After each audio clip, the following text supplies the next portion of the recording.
And honestly, this is because the project is so important to us that we are definitely taking our time to make sure that we make the best possible action RPG. Let's watch a new trailer.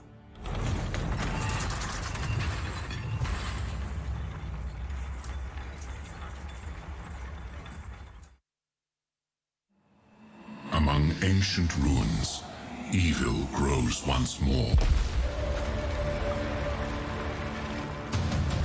The seed of corruption advances, spreading dread and despair. We must give chase.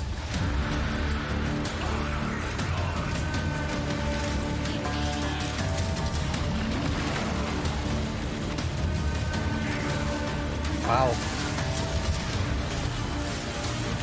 Wow. If Rake lasts, is to survive. We have stairs now?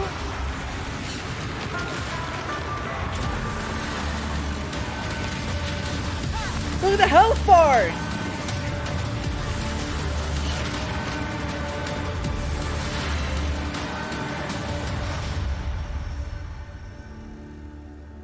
We get boss health bar steal. Dude, I'm still fogging over the cinematic, mate. Oh, that's wicked.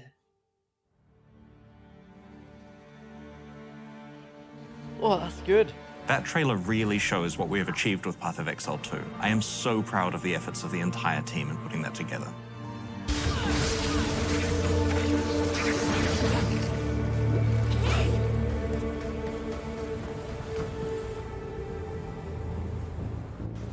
Now that we've arrived at the Ancient Gates, we're going to show you another of the new weapon classes in Path of Exile 2, crossbows.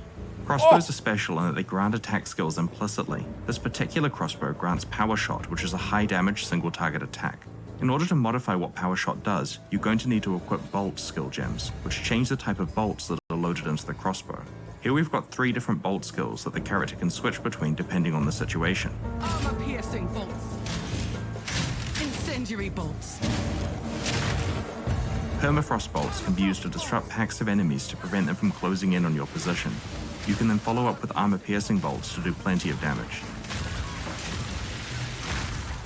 That's not all already. That is auto loot we're seeing, right? Permafrost bolts. Like, they didn't loot that armor strap. Incendiary bolts. Like, what's this augment? Yeah. That just got automatically sucked in.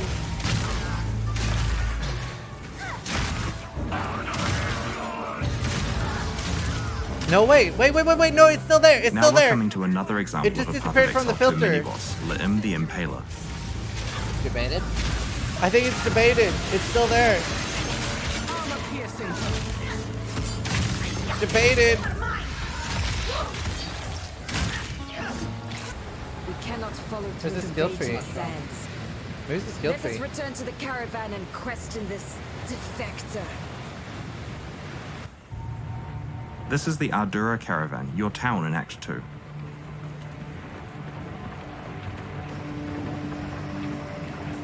I am damn Asala, the Sekima of the Ardura. I care not where you came from, nor what caste you might have been there. All that matters is that you have shown yourself capable in battle, Jinga. I like this town. Remain a friend to the Ardura, and you shall have nothing but respect from us. Storm Spear. From what your shade has told us, the situation is dire. This Balbalic will live or die based on her usefulness in pursuit of the seed of corruption. Are you about Balak? Ask her what questions you will. Then we, Ardura, will decide her fate. Storm Sphere skill as a quest reward. Now would be a great time to switch back to spears and use some ranged abilities.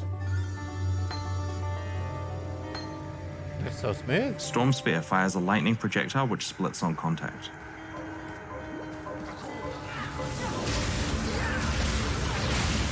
That looks like a clear ability. The other skill Java's we're using on, here dude. is called Blazing Yeah. Lance. Blazing I want Lance that. creates a trail of fire from the ground, dealing damage over time. However, if you're willing to stand in place for long enough, you can throw a second spear that will fan the flames for much more damage. Oh, that's so cool.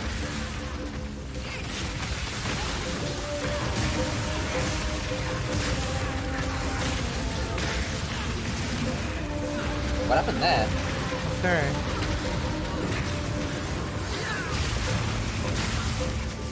that meteor coming from? Is that a frost? A firestorm meteor? Okay, dude. We've just found a unique spear. It's called Devata's Wind. This spear has an extra modifier that synergizes really well with Storm Spear. When you Streamer disengage, RNG. you get 2 additional projectiles on your projectile skills. When you disengage, though?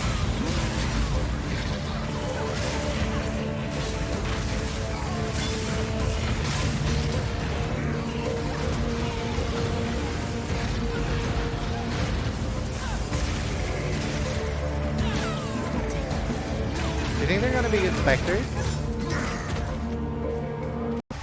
That's my league starter. A simple ultimatum. Leave with your life and a meager reward, or risk it all for a chance at ungodly riches. Whoa! For each trial you accept, the challenge grows. Oh, that's kind of But cool. fail and leave with nothing. Nothing fucked on hardcore. This is what I've always wanted in a game. I'm so glad it pauses Yeah. to let you choose. Imagine I'm so if it glad. didn't. The reward you deserve. Wow. Oh! Oh! Rework mail! Rework on. Oh! What?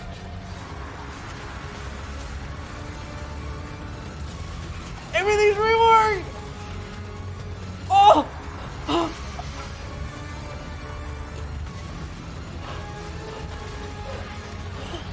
Ultimate reward requires ultimate risk. Face the ultimatum.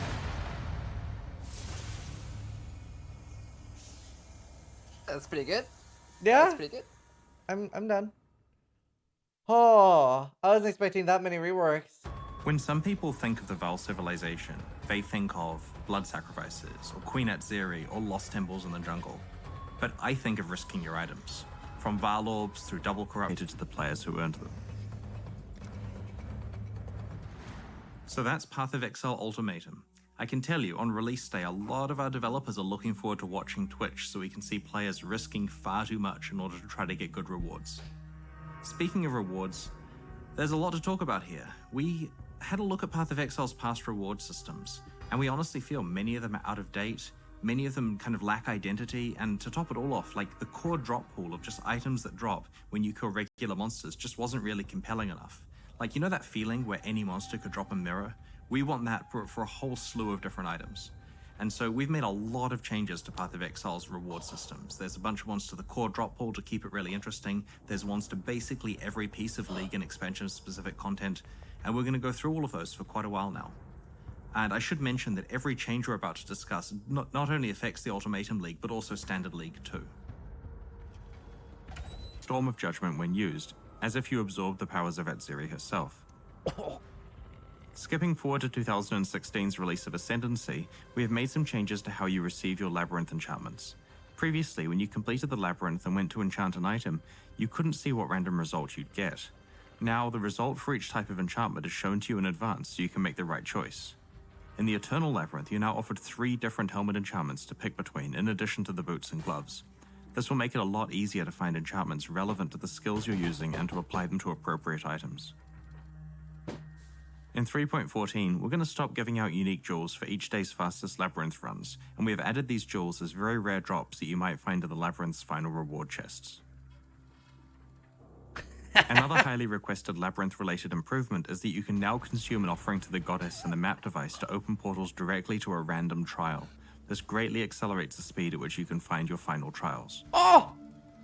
We've So also good, added I 2 didn't new realize. Labyrinth-specific unique items, including the Scales of Justice unique shield, which rewards building your character with a careful balance of life and mana. If used correctly, you'll be granted protection from shock and ignite, as well as additional fire damage. Great items too rare. The 4 corrupted essences have had some of their less useful outcomes improved or replaced. Now, the only way to get the powerful upgrade-only top-tier essences is through remnants of corruption, which come from essence content. Blessings, the currency used to upgrade breach uniques, can now be used to upgrade breach stones between tiers also. Abyss jewels have been rebalanced and are on average more powerful than they were before. Uh-oh. We've also buffed Abyss chests to make sure that they are the best place to get Abyss jewels. Skill. We have also introduced Abyss Scarabs and have added 4 new Abyss-specific unique jewels, such as Tekrod's Gaze, a murderous eye jewel that increases your main hand critical strike chance and your offhand critical strike multiplier based on how many murderous eye jewels you have equipped. From being split again, you cannot imprint split items. One of my favorite reward changes in this expansion is that Incursion's Temple of Atsuatl can now be itemized. Once you have access to the map device, Alva can turn your completed and ready-to-run temple into a tradable object that can be consumed in the map device. This means that players can specialize in either making temples to trade to other players or trading for temples that are ready for them to run. There have also been a lot of changes to the temple. As you may know, specific rooms in the Temple of Atsuatl can drop unique incursion items that can be later upgraded. Many of these base unique items have been improved in this update. Previously, the temple's boss, the Omnitect, dropped random rare items with special incursion mods on them. Now it also drops rare items with incursion mods based around the themes of the rooms your temple contains. Higher tier rooms cause more rare items. So Blighted maps have been rebalanced and reworked so that each has its own purpose and with a consistent increase in reward as the oils get rarer. This is basically entirely buffs, because one big nerf we needed to do was already done last league. You can now corrupt Blighted maps. These can very rarely drop the new Tainted Oil, which allows you to apply anointments to corrupted items. We have also introduced Blighted Scarabs.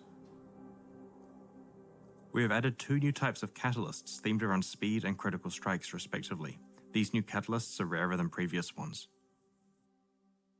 As discussed in the recent development manifesto, the current 3.13 version of Harvest is too rewarding. 5 seconds counts as failing the encounter. Oh, so you can dip out for a little bit if you need to catch your Dip breath out. and use the flask. Yeah. Alright, that's an interesting change compared to Ritual then, which had the hard barriers. And this is also important for hardcore, of course, where when you're going to fail an encounter, it's better to do it by running away than by physically dying and losing your character. Yeah. Often that's the correct decision. Changing tack a little bit to some of the like previous league updates, which was a lot of things that people and myself have been asking for a long time. Excited about Veiled mod changes. Yes. So the Veiled mods themselves are now distinct from the craftable modifiers, and they're more powerful. How much higher are their power level compared to the crafted affixes that they give you? So the ones that you unveil onto items are almost tier 1 in power. The intention is that they're really punchy, and if you get it, you can build a good item around that.